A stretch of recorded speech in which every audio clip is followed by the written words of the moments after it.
வணக்கம். இந்திய நேரப்படி காலை 8:30 மணி செய்திகள். முதலில் தலைப்புச் செய்திகளை காணலாம். விழுப்புரம் மாவட்டத்தில் வெள்ளம் பாதிக்கப்பட்ட பகுதிகளில் ஆய்வு செய்கிறார் முதலமைச்சர் மு.க. ஸ்டாலின். கனமழை காரணமாக 10 மாவட்டங்களில் பள்ளிகளுக்கு இன்று விடுமுறை அறிவிப்பு. புதுவையில் பள்ளி கல்லூரிகளுக்கு இன்று விடுமுறை என தகவல். இலங்கையிலும் கனமழை, பலி எண்ணிக்கை 15ஆக உயர்வு. வடகிழக்கு பருவமழை முடியும் வரை சிறப்பு மருத்துவ முகாம்கள் செயல்படும். அமைச்சர் மா சுப்பிரமணியன் அறிவிப்பு. சென்னையில் இருந்து புறப்படும் 5 எக்ஸ்பிரஸ் ரயில்கள் ரத்து. தெற்கு ரயில்வே அறிவிப்பு.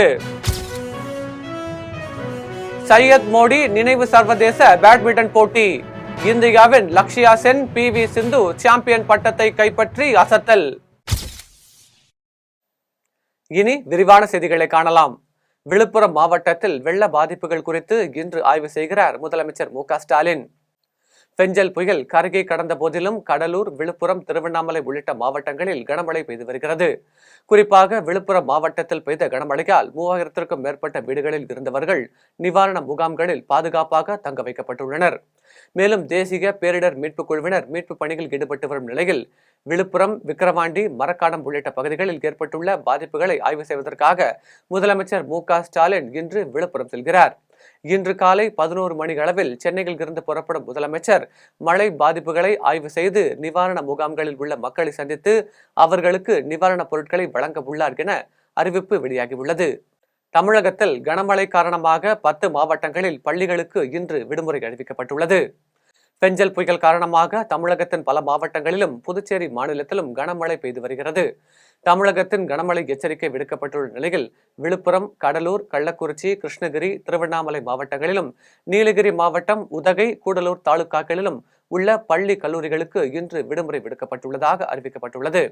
மேலும் வேலூர், ராணிப்பேட்டை, திருப்பத்தூர், தருமபுரி, சேலம் ஆகிய மாவட்டங்களில் பள்ளிகளுக்கு மட்டும் இன்று விடுமுறை விடப்பட்டுள்ளது. இதேபோல் புதுச்சேரி மாநிலத்தில் உள்ள பள்ளி கல்லூரிகளுக்கும் இன்று விடுமுறை அறிவிக்கப்பட்டுள்ளது. இலங்கையில் பெய்து வரும் கனமழையின் காரணமாக ஏற்பட்ட வெள்ளப்பெருக்கில் உயிரிழந்தவர்களின் எண்ணிக்கை 15ஆக அதிகரித்துள்ளது. பெஞ்சல் புயல் காரணமாக இலங்கையிலும் கனமழை பெய்து வருகிறது. இதன் காரணமாக அங்குள்ள ஆறுகளில் நீர்மட்டம் அதிகரித்து வெள்ளப்பெருக்கு ஏற்பட்டது. இதனால் கிழக்கு கடலோர பகுதிகளில் ஊர்களுக்குள் வெள்ளம் புகுந்தது. கனமழையால் ஏற்பட்டுள்ள வெள்ளத்தில் சிக்கி 12 பேர் உயிரிழந்துள்ள நிலையில் மேலும் 3 பேரின் உடல்கள் மீட்கப்பட்டுள்ளது. இதனால் கனமழைக்கு பலியானோர் எண்ணிக்கை 15ஆக அதிகரித்துள்ளது. மேலும் கட்டிட இடிபாடுகளில் சிக்கியும் வெள்ளத்தில் சிக்கியும் காயமடைந்த 20 பேர் சிகிச்சை பெற்று வருகின்றனர். மேலும் மாயமானவர்களை தேடும் பணிகள் தீவிரமாக நடைபெற்று வருகிறது. இந்தியாவில் நடைபெற்ற சர்வதேச பேட்மிண்டன் போட்டியில் இந்திய வீரர்கள் வெற்றி பெற்று சாதனை படைத்துள்ளனர். உத்தரப்பிரதேச மாநிலம் லக்னோவில் நடைபெற்று வரும் சையத் மோடி நினைவு சர்வதேச பேட்மிண்டன் போட்டியில் பெண்கள் ஒற்றையர் பிரிவிற்கான இறுதிப் போட்டி நடைபெற்றது. இதில் இந்தியாவின் பி.வி. சிந்துவும் 119ஆம் நிலை வீராங்கனையுமான சீனாவின் வு லவ் யூ மோதினர். இந்த ஆட்டத்தில் 21-14, 21-16 என்ற நேர் செட் கணக்கில் பி.வி. சிந்து வெற்றி பெற்று சாம்பியன் பட்டம் வென்றார். அதேபோல் ஆண்கள் ஒற்றையர் பிரிவில் இந்தியாவின் லக்ஷயா சென் 21-6, 21-7 என்ற நேர் செட் கணக்கில் சிங்கப்பூரின் ஜியா ஜான்சனை வீழ்த்தி சாம்பியன் பட்டம் வென்றார் என்பது குறிப்பிடத்தக்கது. ஆண்டியப்பனூர் நீர்த்தேக்க அணையில் இருந்து வெளியேறும் உபரி நீர் செல்லும் 14 கிராமங்களுக்கு திருப்பத்தூர் மாவட்ட ஆட்சியர் தர்பகராஜ் வெள்ள அபாய எச்சரிக்கை விடுத்துள்ளார். பெஞ்சல் புயல் காரணமாக தமிழகத்தில் பல்வேறு பகுதிகளில் பெய்து வரும் மழையின் காரணமாக திருப்பத்தூர் மாவட்டம் ஆண்டியப்பனூர் நீர்த்தேக்க அணை 26வது முறையாக நிரம்பி உபரிநீர் வெளியேறி வருகிறது. இந்நிலையில் திருப்பத்தூர் மாவட்ட ஆட்சியர் தர்பகராஜ் ஆண்டியப்பனூர் அணையில் நீர் வழியும் பகுதியை பார்வையிட்டார். அதன் பின்னர் செய்தியாளர்களை சந்தித்து பேசினார். அப்போது திருப்பத்தூர் மாவட்டத்தில் பெஞ்சல் புயல் காரணமாக பெரிதாக எந்த பாதிப்பும் இல்லை எனவும், இருப்பினும் ஆண்டியப்பனூர் அணையிலிருந்து வெளியேறும் உபரி நீரால் பாம்பாறு அணை அருகே இருக்கும் 14 கிராம மக்களுக்கு வெள்ள அபாய எச்சரிக்கை விடுக்கப்பட்டுள்ளது என்றும், மழையால் பாதிக்கப்பட்ட விவசாய நிலங்கள் குறித்து வருவாய்த்துறை அதிகாரிகள் மூலம் ஆய்வு நடத்தப்படுகிறது என்றும் மாவட்ட ஆட்சியர் தர்பகராஜ் தெரிவித்துள்ளார். திருப்பத்தூர் அடுத்த சோமலபுரம் பகுதியில் தொடர் கனமழையின் காரணமாக மழை நீரில் மூழ்கிய நெற்பயிர்களுக்கு உரிய இழப்பீடு வழங்க வேண்டும் என விவசாயிகள் கோரிக்கை விடுத்துள்ளனர். திருப்பத்தூர் மாவட்டம் திருப்பத்தூர் அடுத்த சோமலாபுரம் பகுதியைச் சேர்ந்த விவசாயி ராஜா என்பவர் சுமார் 11 ஏக்கர் விவசாய நிலத்தில் வேளாண் கூட்டுறவு வங்கியில் 1 லட்சம் ரூபாய் கடன் வாங்கி நெற்பயிர் பயிரிட்டிருந்த நிலையில் நெற்பயிர்களை கடந்த சில தினங்களுக்கு முன்பு காட்டுப்பன்றி சேதப்படுத்தியுள்ளது. இதுகுறித்து விவசாய குறைதீர்வு கூட்டத்தில் உரிய இழப்பீடு வழங்க வேண்டும் என மாவட்ட ஆட்சியரிடம் விவசாயிகள் மனு அளித்திருந்தனர். இந்நிலையில் பெஞ்சல் புயல் காரணமாக நேற்று முதல் தொடர்ந்து பெய்து வரும் கனமழை காரணமாக நெற்பயிர் முழுவதும் மழைநீரில் மூழ்கி சேதமடைந்தது. இது தொடர்பாக விவசாயி ராஜா செய்தியாளர்களை சந்தித்து பேசினார். அப்போது சோமலாபுரம் பகுதியில் உள்ள விவசாயிகள் பயிரிட்டிருந்த நெற்பயிர்கள் சேதமடைந்துள்ளதாகவும் இதனை மாவட்ட ஆட்சியர் நேரில் ஆய்வு மேற்கொண்டு பாதிக்கப்பட்ட விவசாயிகளுக்கு உரிய இழப்பீடு வழங்க வேண்டும் என கோரிக்கை விடுத்துள்ளார். அறுவடைக்கு வந்த நெல் பூரா மலையில் போக நிலைமை ஆயிடுச்சு. நாங்கள் கடன் வாங்கி தான் கூட்டுறவு பேங்க்கில் கடன் வாங்கி தான் இதை விவசாயம் பண்ணோம். சுமார் ஒரு 1.5 ஏக்கர் அளவில் விவசாயம் பண்ணோம். போனால் இந்த எங்களுக்கு இந்த உரிய அதிகாரி பார்த்து உரிய நிவாரணம் தரும்படி கேட்டுக்கொள்கிறோம். மாமல்லபுரம் கடற்கரையில் தற்காலிக கூடாரம் அமைத்து வசிக்கும் இருளர் இன மக்களுக்கு திருப்போரூர் சட்டமன்ற உறுப்பினர் பாலாஜி நேரில் சென்று ஆறுதல் கூறி நிவாரணப் பொருட்களை வழங்கினார். பெஞ்சல் புயல் காரணமாக செங்கல்பட்டு மாவட்டம் மாமல்லபுரம் கடற்கரையில் தற்காலிக கூடாரம் அமைத்து வசித்து வரும் சுமார் 60க்கும் மேற்பட்ட இருளர் இன பழங்குடி மக்களை திருப்போரூர் சட்டமன்ற உறுப்பினர் எஸ் பாலாஜி நேரில் சந்தித்து பார்வையிட்டு அவர்களுக்கு தேவையான தார்பாய் மற்றும் நிவாரணப் பொருட்களை வழங்கினார். அப்போது திருக்கழுக்குன்றம் வட்டாட்சியர் ராதா, மாமல்லபுரம் திமுக நகர இளைஞரணி வட்ட செல்லர் மோகன்குமார் மற்றும் திமுக விசிக நிர்வாகிகள், வருவாய்த்துறை அலுவலர்கள் உடனிருந்தனர்.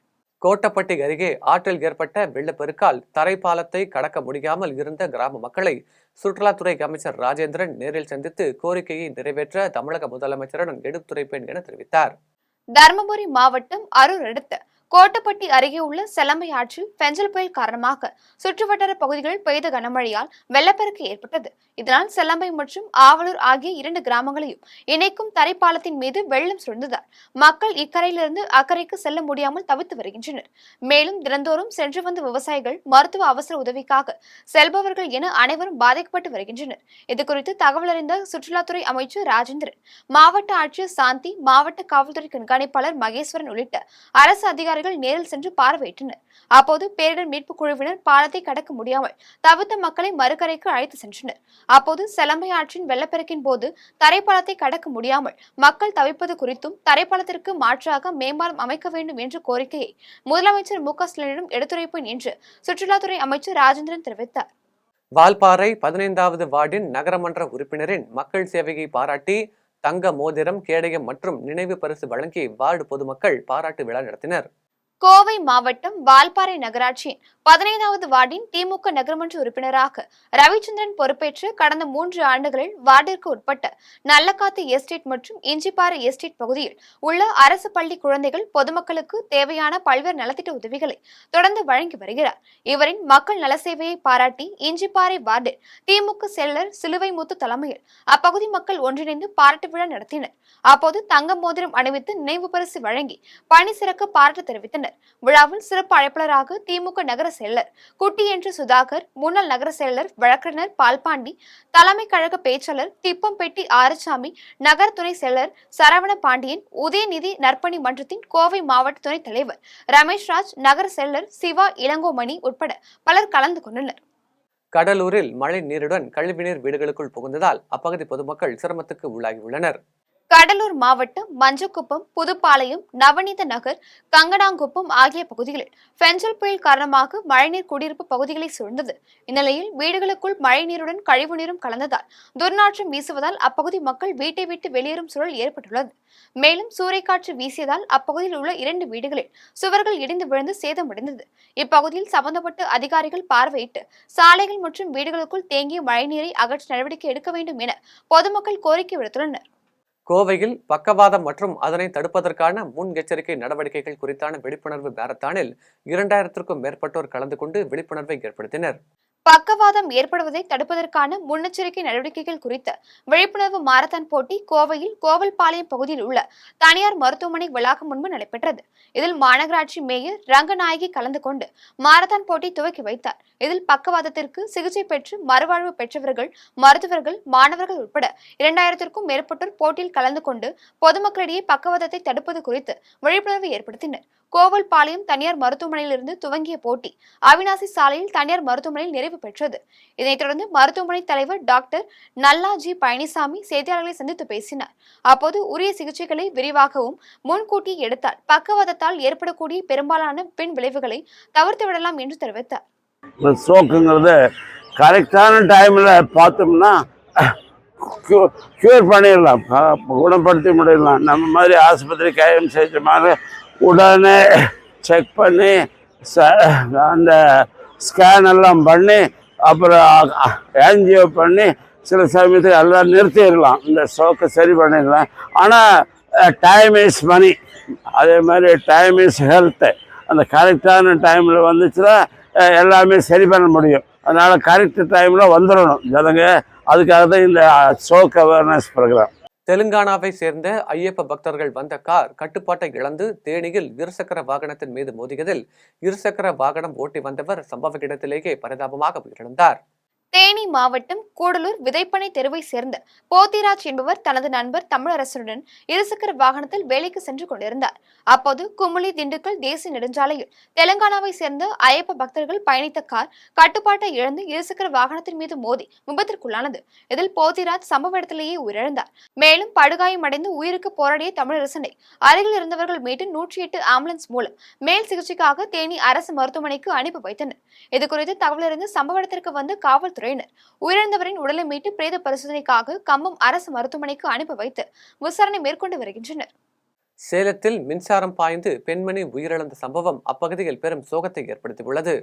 சேலம் மாவட்டம் ஓமலூர் கள்ளிக்காடு மாரியம்மன் கோவில் வடக்கு தெருவை சேர்ந்த செல்வி என்பவர் வீட்டின் முன்புறம் உள்ள மின்கம்பத்தில் பொருத்திய இரும்பு கம்பியை பிடித்ததில் மின்சாரம் பாய்ந்து மயங்கி கீழே விழுந்தார். இதனை கண்ட அக்கம் பக்கத்தினர் உடனடியாக அவரை மீட்டு ஓமலூர் அரசு மருத்துவமனைக்கு அழைத்து சென்றனர். அங்கு அவரை பரிசோதித்த மருத்துவர்கள் அவர் ஏற்கனவே உயிரிழந்து விட்டதாக தெரிவித்தனர். இதுகுறித்து தகவலறிந்து வந்த காவல்துறையினர் செல்வியின் உடலை மீட்டு பிரேத பரிசோதனைக்காக அனுப்பி வைத்ததுடன் இச்சம்பவம் குறித்து விசாரணை மேற்கொண்டு வருகின்றனர்.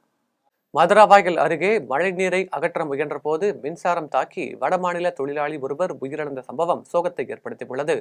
திருவள்ளூர் மாவட்டம் மதுரவாயில் அடுத்த வானகரத்தில் உள்ள தனியார் அடுக்குமாடி கட்டிடத்தில் வடமாநிலத்தை சேர்ந்த புலேஸ்வர் என்பவர் கட்டிட தொழிலாளியாக பணிபுரிந்து வருகிறார். இந்நிலையில் பெஞ்சல் புயல் கனமழையால் கட்டிட வளாகத்தில் தேங்கிய தண்ணீரை அகற்றுவதற்காக புலேஸ்வர் உயர் அழுத்த மின் மோட்டாரை பயன்படுத்தியுள்ளார். அப்போது எதிர்பாராத விதமாக மின்சாரம் பாய்ந்தது.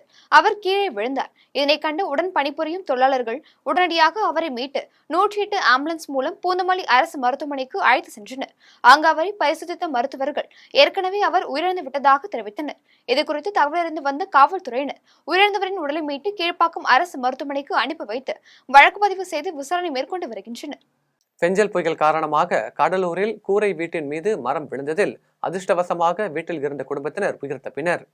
கடலூர் மாவட்டம் நெய்வேலி டவுன்ஷிப் வட்டம் 21வது பகுதியை சேர்ந்த ராஜேஸ்வரி என்பவர் தனது கணவர் மற்றும் 5 பிள்ளைகளுடன் கூரை வீட்டில் வசித்து வருகிறார். இந்நிலையில் பெஞ்சல் புயல் காரணமாக கூரை வீட்டின் அருகே இருந்த மரம் ஒன்று காற்றில் வேரோடு ராஜேஸ்வரியின் கூரை வீட்டின் மேல் விழுந்தது. அப்போது வீட்டில் இருந்தவர்கள் அதிர்ஷ்டவசமாக உயிர் தப்பினர். முன்னதாக NLC நிறுவனத்திடம் மரம் சாயும் நிலையில் உள்ளதாகவும் இதனை அப்புறப்படுத்த வேண்டும் என பலமுறை கோரிக்கை விடுத்தும் அதிகாரிகள் எவ்வித நடவடிக்கையும் எடுக்கவில்லை என வீட்டின் உரிமையாளர் ராஜேஸ்வரி குற்றம் சாட்டியுள்ளார். டங்ஸ்டன் கனிம சுரங்கம் அமைப்பது தொடர்பாக நடைபெற்று வரும் போராட்டத்தை தற்காலிகமாக நிறுத்தி வைப்பதாக முல்லை பெரியாறு பாசன விவசாயிகள் சங்கம் உள்ளிட்ட பல்வேறு அமைப்பினர் தெரிவித்துள்ளனர். மேலூர் முல்லை பெரியாறு பாசன விவசாயிகள் சங்கம் மற்றும் வணிகர்கள் சங்கம் உள்ளிட்ட பல்வேறு அமைப்புகள் சார்பில் ஆலோசனை கூட்டம் நடைபெற்றது. கூட்டத்தில் சட்டமன்ற கூட்டத்தொடரில் தமிழக அரசு எடுக்கவுள்ள நிலைப்பாடு குறித்து சட்டமன்ற உறுப்பினர் பெரிய புல்லான் சட்டசபையில் தீர்மானம் நிறைவேற்றிட எதிர்க்கட்சித் தலைவர் எடப்பாடி பழனிசாமியின் மூலம் முயற்சி மேற்கொள்ள வேண்டும் என தீர்மானம் நிறைவேற்றப்பட்டது. கூட்டத்தை தொடர்ந்து விவசாயிகள் சங்கத்தினர் செய்தியாளர்களை சந்தித்து பேசினார். அப்போது தற்போது டங்ஸ்டன் கனிம சுரங்கம் அமைப்பது தொடர்பாக நடைபெற்று வரும் போராட்டம் தற்காலிகமாக நிறுத்தி வைக்கப்பட்டுள்ளது என்று தெரிவித்தனர். இது தொடர்பாக மேலும் தெரிவிக்கையில் பல்வேறு விஷயமான, அதாவது பத்திரிகையில் வர்ற செய்திகள் எல்லாம் நாம் உண்மையானதுன்னு எந்த ப்ரூஃபையும் பார்க்காம நம்ம முடிவுகளுக்கு வர முடியாது. அதில் என்ன சொல்கிறாங்கன்னா 2008லேயே நாங்கள் அதுக்கான பூர்வாங்க பணிகளை ஆரம்பிச்சிட்டாங்க. ஏன்னா டெஸ்ட் போர்ட்லாம் போட்டு எடுத்துட்டாங்க. அதனால் இதனுடைய இம்பார்ட்டன்ஸ் அப்போ இருந்த கவர்மெண்ட்டுக்கோ இப்போ இருக்கிற கவர்மெண்ட்டுக்கோ தெரிஞ்சோ தெரியலையோ. ஏன்னா அரிட்டாவட்டி ஒரு பண்பாட்டு மையம், இங்கே ஏற்கனவே சுற்றுச்சூழல் பல்லுயிர் வாழும் பகுதியாக இருக்குது. பக்கத்தில் தமிழ் கல்வெட்டுகள் இருக்குது, குடவரை கோயில் இருக்குது, சமணர் படுக்கை இருக்குது, பக்கத்தில் அளவு கோயில் இருக்குது, 18ஆம் படி இருக்குது. அதுக்கு மேலே இருக்க பழமுதிர்ச்சோலை, ராக்காயம்மன் கோயில், மதுரை சித்திரை திருவிழாவே எங்கள் மேலூர் பகுதியை சார்ந்ததே இருக்கின்ற விஷயம்லாம் அரசுடைய கவனத்துக்கு போச்சா அப்படிங்கிற விஷயம் வந்து எங்களுக்கு தெரியல. மேலூர் பகுதி வந்து பெரியாற்று தண்ணி வர்றதுக்கு முன்னாடியே பாரம்பரியமான விவசாய பகுதியான விஷயம் இது. அது எப்பவுமே வந்து நாங்கள் பரம்பரையாக 1000 ஆண்டு காலமாக விவசாயத்தை நம்பி இருக்கக்கூடிய பகுதி மேலூர் பகுதி. எந்த விதமான தொழிற்சாலையும் கிடையாது. அதனால இந்த விஷயம்லாம் அரசினுடைய கவனத்துக்கு, அப்போது இருந்த மந்திரிகளுடைய கவனத்துக்கு, ஆட்சியாளர் கவனத்துக்கு போச்சான்னு தெரியல. இப்போ நாங்கள் கொண்டு போயிருக்கோம். எங்களுக்கு சாதகமான முடிவுகளை அரசியல் கட்சிகளும் எடுக்கும்னு நாங்கள் எதிர்பார்க்கிறோம். வடக்கு ஆத்தூரில் செல்போன் கடையின் பூட்டை உடைத்து 1 லட்சம் ரூபாய் மதிப்புடைய செல்போன்களை திருடிச் சென்ற மர்ம நபர்களை காவல்துறையினர் தேடி வருகின்றனர். தூத்துக்குடி மாவட்டம் வடக்கு ஆத்தூரை சேர்ந்த சித்திக் என்பவர் தூத்துக்குடி திருச்செந்தூர் பிரதான சாலையில் செல்போன் கடை நடத்தி வருகிறார். இவர் வழக்கம் போல் கடையை அடைத்துவிட்டு சென்ற போது கடையில் புகுந்த மர்ம நபர்கள் சுமார் 1 லட்சம் ரூபாய் மதிப்புடைய 15 செல்போன் மற்றும் செல்போன் உதிரி பாகங்களை திருடி சென்றனர். இந்த சம்பவம் குறித்து சித்திக் காவல் நிலையத்தில் அளித்த புகாரின் பேரில் ஆத்தூர் காவல் நிலைய ஆய்வாளர் மாரியப்பன் வழக்கு பதிவு செய்து மர்ம நபர்களை தேடி வருகிறார். மேலும் சம்பவ இடத்தை திருச்செந்தூர் டிஎஸ்பி மகேஷ்குமார் பார்வையிட்டு விசாரணை மேற்கொண்டு வருகிறார். பெஞ்சல் புயல் எதிரொலியாக ஏற்பட்ட பல்வேறு நிகழ்வுகளை தற்போது சிறிய தொகுப்புகளாக காணலாம். திருவண்ணாமலையில் தொடர்ந்து பெய்து வரும் மழை காரணமாக நகரின் முக்கிய ஏரிகள் முழுவதும் நிரம்பி நீர் வெளியேறி வருகிறது. இதையடுத்து அதிகப்படியாக தண்ணீர் செல்லக்கூடிய சாலைகளில் தடுப்புகளை ஏற்படுத்தி வாகன ஓட்டிகள் செல்லாதவாறு காவல்துறையினர் முன்னெச்சரிக்கை நடவடிக்கை எடுத்து வருகின்றனர். பாரிவாக்கம் ஏரி நிரம்பி கரையோரம் இருந்த இருளர் குடியிருப்புக்குள் மழைநீர் புகுந்தது. இதையடுத்து அப்பகுதியில் இருந்த 14 பேர் மீட்கப்பட்டு முகாம்களில் தங்க வைக்கப்பட்டுள்ளனர். அவர்களை சந்தித்த பூவிருந்தமல்லி சட்டமன்ற உறுப்பினர் கிருஷ்ணசாமி அனைவருக்கும் உணவுப் பொருட்களை வழங்கினார். வந்தவாசி பகுதிகளில் பெய்த மழை காரணமாக மடம், தெய்யாறு உள்ளிட்ட சுற்றுவட்டார கிராமங்களில் சுமார் 100 ஏக்கர் விளைநிலங்கள் நீரில் மூழ்கியுள்ளது. இதனால் தங்கள் வாழ்வாதாரம் பாதிக்கப்பட்டதாகவும் தங்களுக்கு இழப்பீடு வழங்கினால் மட்டுமே வாழ முடியும் என வேதனை தெரிவிக்கின்றனர். மேலும் காட்டேரி கிராமத்தில் வெள்ளத்தில் பாதிக்கப்பட்ட மக்களுக்கு ஊராட்சி மன்ற தலைவர் சக்திவேல், ஊராட்சி செயலர் பூபாலன் ஆதி திராவிட நல பள்ளி வளாகத்தில் உணவு சமைத்து வழங்கினார். ஃபுல்லாக சேதனம் அடைஞ்சு நாங்கள் அறுவடைக்கு ஒரு 2-3 நாள் அறுவடை பண்ண வேண்டிய நேரத்தில் அதிகமான மழை பெஞ்சு எங்களுக்கு எல்லா சேதனம் ஆயிடுச்சு. இந்த நெல்லை அறுக்கவும் முடியாது, பெல்ட் மிஷினும் இருக்க முடியாது, இந்த இன்ஜினும் இருக்க முடியாது. அந்த மாதிரி சூழ்நிலை இருக்குது. இந்த முயற்சிகளுக்கு எங்களுக்கு ஈடாக நீங்கள் கவர்மெண்ட்டில் எங்களுக்கு எதனா நிதி உதவி கொடுத்து எங்களுக்கு வாழ்வாதாரத்தை நிமித்தினா தான் நாங்கள் மறுபடியும் விவசாயம் பண்ண முடியும். இல்லைனா எங்கள் விவசாயம் நாங்கள் எதுவுமே பண்ண முடியாது. எங்களுக்கு ஒரு ஏக்கருக்கு நாங்கள் குறைஞ்சபட்சம் 30,000க்கு மேலே செலவு பண்ணியிருக்கிறோம். இதை நீங்களாக பார்த்து எங்களுக்கு உதவி கொடுத்தா தான் எங்களுக்கு நாங்கள் விவசாயம் மறுபடியும் மீண்டும் விவசாயம் பண்ண முடியும். பெரியபாளையம் அருகே ஆரணியாற்றில் ஏற்பட்ட வெள்ளப்பெருக்கு காரணமாக காரணி கிராமத்திற்கு செல்லும் தரைப்பாலம் தண்ணீரில் மூழ்கியது. இதனால் காரணி, நெல்வாய், புதுப்பாளையம் உள்ளிட்ட 10 கிராமங்களில் உள்ள மக்கள் அத்தியாவசிய தேவைகளுக்கு பெரியபாளையம் வழியாக 10 கிலோமீட்டர் சுற்றி செல்ல வேண்டிய நிலை ஏற்பட்டுள்ளது. செங்கல்பட்டு மாவட்டம் ஈசூர், பூதூர் உள்ளிட்ட கிராமங்களில் 3 கிலோமீட்டர் அளவிற்கு பாலாற்றில் தண்ணீர் தேங்கியுள்ளதால் அப்பகுதி மக்கள் மகிழ்ச்சி அடைந்துள்ளனர். மேலும் இதுகுறித்து விவசாயிகள் தெரிவிக்கையில் ஆற்றின் இரு கரைகளில் உள்ள பல கிராமங்களில் ஆழ்துளை கிணறுகள், சாதாரண பெரிய கிணறுகள், சிறு நீர்நிலைகளில் நீர்மட்டம் உயரும் என்றும் கரும்பு மற்றும் நெல் செழிக்கும் என்ற நம்பிக்கை எழுந்துள்ளதாக தெரிவித்தனர். காஞ்சிபுரம் மாவட்டத்தில் புயல் காரணமாக பலத்த காற்று வீசியதில் வாலாஜாபாத் நேருநகர் பகுதியில் உள்ள முருங்கை மரம் மின் வயர் மீது சாய்ந்து விழுந்ததில் மின்சார கம்பி துண்டிக்கப்பட்டது. பின்னர் தகவலறிந்து வந்த மின் ஊழியர்கள் உடனடியாக மின் இணைப்பை சரி செய்தனர். சேலம் மாவட்டம் சங்ககிரி மற்றும் அதன் சுற்றுவட்டார பகுதிகளில் பெஞ்சல் புயல் காரணமாக விட்டு மழை பெய்து வருவதால் சாலைகள் வெறிச்சோடி காணப்பட்டது. மேலும் புயல் காரணமாக பொதுமக்கள் வீட்டில் முடங்கியதால் இயல்பு வாழ்க்கை பாதிக்கப்பட்டுள்ளது. திருவண்ணாமலை மாவட்டம் ஜவ்வாது மலையில் பெய்து வரும் கனமழையால் குப்பநத்தம் அணையிலிருந்து 6400 கனஅடி தண்ணீர் வெளியேற்றப்படுகிறது. இதனால் செய்யாற்றின் கரையோரம் உள்ள கிராம மக்களுக்கு வெள்ள அபாய எச்சரிக்கை விடுக்கப்பட்டுள்ளது. செங்கல்பட்டு மாவட்டத்தில் புயல் மழை வெள்ளத்தால் பாதிக்கப்பட்டு இருளரின மக்களுக்கு மதுராந்தகம் அதிமுக சட்டமன்ற உறுப்பினர் மரகதம் குமரவேல் உணவு வழங்கினார். அப்போது மதுராந்தகம் வடக்கு ஒன்றிய கழக செயலர் வையாவூர் குமரன், அதிமுக ஒன்றிய இளைஞரணி செயலர் ராஜ்குமார் உள்ளிட்டோர் உடனிருந்தனர். மீண்டும் தலைப்புச் செய்திகள். விழுப்புரம் மாவட்டத்தில் வெள்ளம் பாதிக்கப்பட்ட பகுதிகளில் ஆய்வு செய்கிறார் முதலமைச்சர் மு.க. ஸ்டாலின். கனமழை காரணமாக 10 மாவட்டங்களில் பள்ளிகளுக்கு இன்று விடுமுறை அறிவிப்பு. புதுவையில் பள்ளி கல்லூரிகளுக்கு இன்று விடுமுறை என தகவல். இலங்கையிலும் கனமழை, பலி எண்ணிக்கை 15ஆக உயர்வு. வடகிழக்கு பருவமழை முடியும் வரை சிறப்பு மருத்துவ முகாம்கள் செயல்படும். அமைச்சர் மா. சுப்பிரமணியன் அறிவிப்பு. சென்னையில் இருந்து புறப்படும் 5 எக்ஸ்பிரஸ் ரயில்கள் ரத்து. தெற்கு ரயில்வே அறிவிப்பு. சையத் மோடி நினைவு சர்வதேச பேட்மிண்டன் போட்டி. இந்தியாவின் லக்ஷயா சென், PV சிந்து சாம்பியன் பட்டத்தை கைப்பற்றி அசத்தல். இத்துடன் ஜெம் செய்திகள் நிறைவடைகின்றன. மீண்டும் ஜெம் செய்திகள் மதியம் 1:30 மணிக்கு. உடனுக்குடன் செய்திகளை காண ஜெம் live.tv என்ற இணையதளத்தில் இணைந்திருங்கள். நன்றி, வணக்கம்.